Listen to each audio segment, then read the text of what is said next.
Today for our read aloud, we are reading Beauty and the Beast, retold and illustrated by Jan Breeze.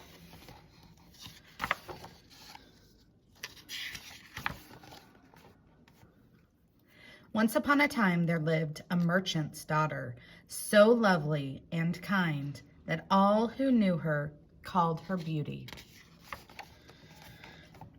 She lived with her father and two sisters in wealth and without worry. Then the merchant met with great losses, and the family, suddenly penniless, fled to a country cottage. The man and his children were forced to do work of peasants. Two of the sisters could only remember their former fine life and cried and grumbled. But Beauty worked on bravely and tried to comfort her father. Time passed until one day news came that one of the merchant ships, long lost, had arrived in port. Hoping to restore his fortune, the merchant decided to meet the ship. Before leaving, he called his three daughters to him. He asked them what they missed most from their old life, as he wanted to bring back a present for each. The first sister had asked for rich gowns, since her closet now held only rags. The second asked for a coach and 4 horses, since she had now forced to ride upon a donkey. But Beauty asked only for a rose, since the garden was now taken up with cabbage. Upon reaching the ship, the merchant found the cargo spoiled and worthless. Poorer than ever, he could not afford a night's lodging and was forced to return home through threatening weather. He pushed through a deep forest until snow covered the tracks, and he was hopeless and lost. Just when he found he could no longer go on, he saw an avenue of orange trees, untouched by the snow, and beyond them a grand palace. As the merchant approached the palace, the doors opened up before him. Inside, he found himself in a great hall, with a blazing fire and a sumptuous meal awaiting. Strangely, he saw no one about. He dined and soon fell asleep in his chair. The next morning, the merchant awoke to find his wet clothes placed with a fine garment. Again, he saw no one, not master or servant or any person in the house. When he stepped outside to go home, he met another kindness. A magnificent horse, fitted out for the journey, stood waiting for him. Just as he was about to mount the animal and be on his way, the merchant spied a bed of beautiful roses. Remembering his promise to Beauty, he knelt to pluck one. No sooner had the stem snapped than the merchant heard a dreadfully angry roar. Turning around, he saw a fearsome beast coming towards him. "How dare you harm my roses?" bellowed the beast. "A rose that's cut can only die." Reaching for the sword, the beast cried, "You shall pay for your ingratitude with your life." The terrified merchant fell to his knees. "I have taken this rose only as a gift to one of my daughters, the faithful Beauty," he pled. Hearing this, the beast stopped to reconsider. At last he growled, "I will spare your life, but only if one of your daughters willing to return in your stead." The merchant was unable to agree to such a bargain. After promising the beast that he would return, he rode home to say goodbye to his children. It was a somber homecoming, for after the merchant gave Beauty the rose, he told the story of the grim beast and his cruel punishment. But Beauty would not hear of her father returning to the palace and certain death. After all, he would never have plucked the rose if it weren't for her. She made up her mind to go at once to the palace, and so strong was her resolve that the merchant could not dissuade her. When father and daughter arrived at the palace of the beast, the towering doors again opened as if by magic. They entered the great empty hall, and fear took hold of them. They heard the sound of footfalls and saw a creature, part man, part animal of the forest, move towards them. Overcoming her terror, Beauty stepped forward. "Good evening, my lord," she said. "Good evening," replied the creature, "but do not call me my lord, for I am a beast, and you must call me so." Not knowing what else to do, Beauty nodded. Then the beast presented the merchant with the casket containing a fortune in coins and jewels. "This will restore your house handsomely," he said. "So now be gone." And with that, the beast walked off into the shadows. The merchant bade a tearful farewell to Beauty. Then the great doors opened once more, and he rode away, leaving Beauty quite alone. Thus Beauty began her new life at the palace of the beast. It soon became clear that she was in no danger, and she was free to amuse herself in any way that she wished. She wandered among the rooms and explored the galleries. She provided a delightful new entertainment for her as if her tastes were already known. A troop of monkeys, all in court dress, appeared to serve her. A charming little dog did duty as her page. In fact, animals of all sorts took the place of the gardener, cook, and gamesman. A beautiful bird led her to the bedchambers, and Beauty saw the room was filled with her favorite things and was thoroughly comfortable. At evening approach, candles throughout the house lit up by themselves. When dinner was served, animal musicians played sweet music.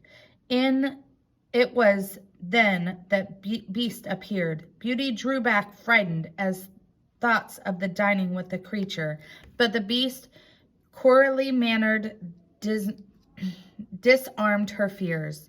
After dinner, the Beast reassured Beauty with charming conversation until it grew late. Then the Beast became solemn. At last he turned to her and said, "Beauty, will you marry me?" Beauty lowered her eyes, replied, "Pray, don't ask me that."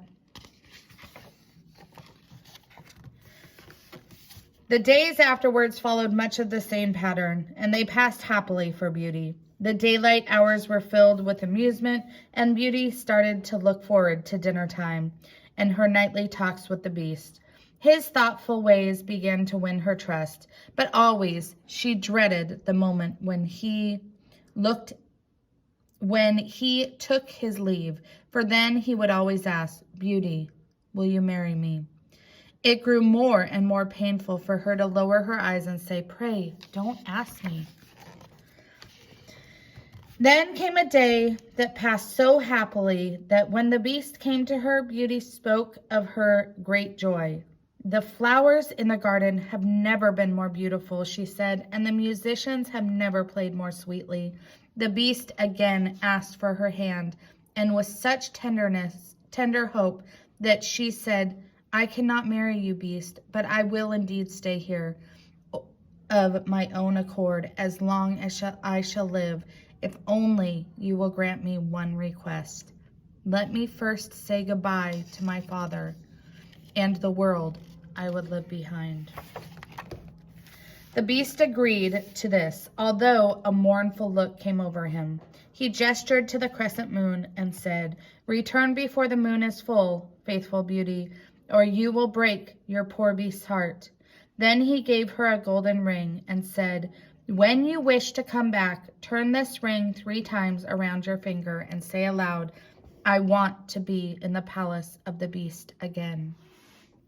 Within the instant, Beauty was back in the house of her childhood.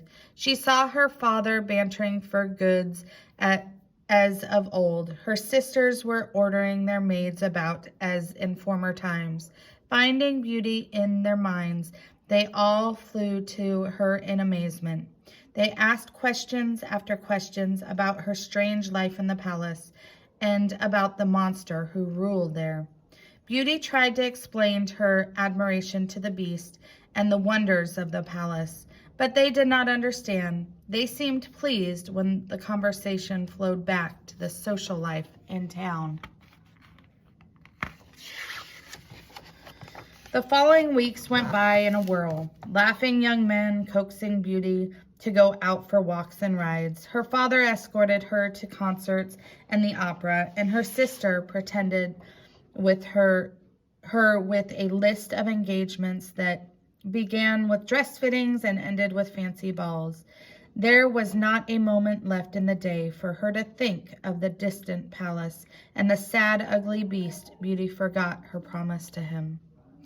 One night, after much gaiety and dancing, Beauty was exhausted. She fell into a fitful sleep, and she slept. She dreamed. She was back in the palace garden, now strangely dark and cold. She was searching and searching, looking for something that she had lost. Then she saw the Beast lying on the ground, still as death. Beauty awoke from the dream, stricken with grief, but at last knowing her own heart. None of the young men she had met, none of the things she had done meant as much as the time that she shared with the Beast. Beauty turned the golden ring 3 times around her finger and said aloud, "I want to be in the palace of the Beast."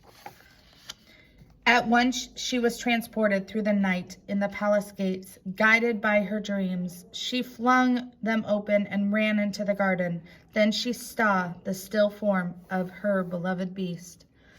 Fearing that he might already have left the world, Beauty dropped to his side, and taking the Beast in her arms, she gave way to her sorrow. Her tears rained down upon his furry head, worked to revive him, and he was able to open his eyes and look at her. At this she implored him, "Dearest Beast, you must be strong and live so that we may be man and wife, for I love you so." When these words were spoken, the world began to whirl around them. Stars fell from the sky, and the palace was illuminated as if by 1,000 candles. Before her, Beauty saw not the Beast, but a radiant face of a handsome young prince. For in pledging herself to the Beast, Beauty had unlocked a fantastic spell. Taking Beauty's hand, the young prince explained all of the curious events to her. Some years before, a meddlesome fairy, displeased with the people for trusting too much in appearance, had cast a spell over the palace and everyone in it. All of the servants were changed into animals, and the prince was made to look like the ugliest and most fearsome beast in the forest. The spell would only be broken when a beautiful woman forsook all others and promised to marry the Beast in spite of his appearance, and that is what Beauty had done. There was much rejoicing within the palace that night, but no one was happier than Beauty and the prince. They were married the very next day and went on to live happily ever after.